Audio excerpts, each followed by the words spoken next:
to be amputated, to be cut it. Such a loss deal. Somebody, if you've seen those who buy and sell, if they buy, let's say, some kind of product that ends, the date expires, and they buy expired product, it means that they lost all the money they paid. So no profit, on top of it, it's just a loss. So this is the hal al-dunya, that if we allow this dunya gradually to take us, then we'll end up, na'udhu billah, in places that Allah does not accept. Ahlul Bayt won't be pleased with it. قال الإمام أمير المؤمنين سلام الله عليه. Somebody came and asked the Imam to describe this dunya. The Imam سلام الله عليه said, وَمَا أَصِفُ لَكَ مِنْ دَارٍ. How shall I describe this life, this dunya? مَنْ صَحَّ فِيهَا سَقِمْ. The one who was healthy in his life, he took care of his health, he avoided, let's say, fizzy drinking, haram, for example, smoking. He tried all his best to be healthy, but at the end of the day, when he's 70 or 80, some kind of illness will overwhelm this person. من صح فيها سقم ومن أمن فيها ندم. If you rely on this dunya, you'll regret. Never trust this dunya. Trust Allah subhanahu wa ta'ala. To trust this dunya, yes, I have, alhamdulillah, a career, a job, an income. I have a house, a mortgage, for example, a new car. Khalas, I am in good condition. How many people who were in this position and in a sudden of matter they lost everything, all their wealth, by an earthquake, by any kind of means of natural causes, or even sometimes he dies. He's in a very good state. He's rich, his family are in the best places, they spend the best, they buy the best things, but suddenly, subhanAllah, he goes. One of my friends, Sheikhs, he had a neighbor in London. He said he just had his house refurbished, nicely decorated. He owns the house actually. And he was very happy. And he says that he never thought of death. He was very happy in his life. He had a decent job, interesting life.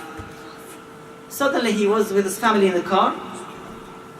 He was driving. He made a minor accident. It wasn't that really major accident. All his family were saved, but he died instantly. The death comes, takes everything. No more wealth can protect. No more fame can protect. No more friends and family can protect. The death, when it comes, it will take everything. صلوا على محمد وعلى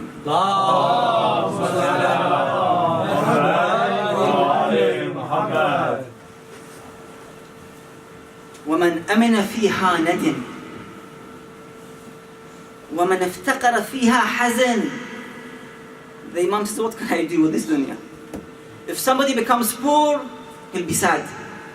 Because if somebody becomes poor, he cannot buy good materials, good stuff, for example, his house. He cannot drive the car because the car is expensive. To buy a car, pay for the insurance and the costs, petrol and so forth. To go for the holidays, he can't go to the holidays. He has to stay in the UK for 2 or 3 years without a holiday. So he becomes sad gradually. This is not natural of the human being. من افتقر فيها حزن and ومن استغنى فيها افتتن. Another trouble.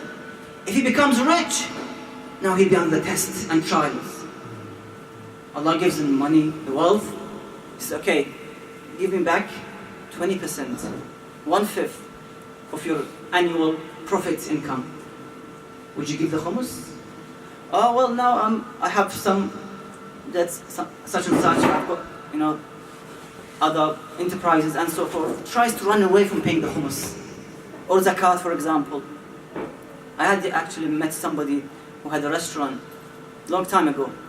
and he wanted to pay khums. So one of my friends, he took him to one of the ulama in London. He said to him, he had a mortgage and a restaurant, a house and a restaurant. He said to him, you have to pay £10,000 worth of khums. He didn't like it. £10,000, you know, I barely make £1,000 a day, and I have to pay, you know, costs and income to the staff and so forth. So what he did, he went to a non-Shia mosque. He went to a non-Shia scholar. He said to him, I want to pay khums, they call it zakat, which is only 2.5%. And I think he paid him £500 something. Some people avoid paying the huquq shar'iyyah. It's wajib.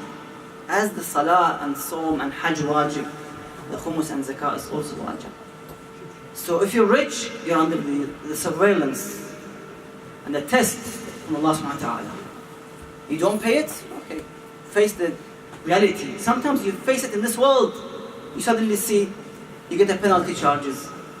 The council, for example, sends you a bill. You don't expect it. So you lose all that money. The barakah will go. The khums has a barakah. And of course, the khums will go to these enterprises to, for example, building hospitals, orphan places, Husseiniya, mosques, and so forth. And that's why we have this difficulty in our world. We don't have enough money to spend to buy places to actually expand the enterprise of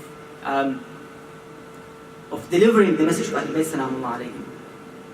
Even by the means of business. I mean, some brothers, I know them in other countries, they have shops, and the shop actually supports the mosque or the Husseini, which is great. So we have this difficulty in actually have the investment in such an important issue, the issue of the gatherings, to make people together and attend the majalis and learn from the knowledge of Ahlul Bayt Salamullah alayhim. Sallu ala Muhammad wa ali Muhammad. اللهم صل على محمد وآل محمد. ومن استغنى فيها افتتن. That's the reality of this world. If you're poor, you're sad. If you're rich, you're in danger. In every second, in every minute in your business. You're poor, that's it. You got no money, then you have to stay over. You cannot go to the ziyarah, you cannot go to the holidays. You avoid all the tayyibat, the beauties.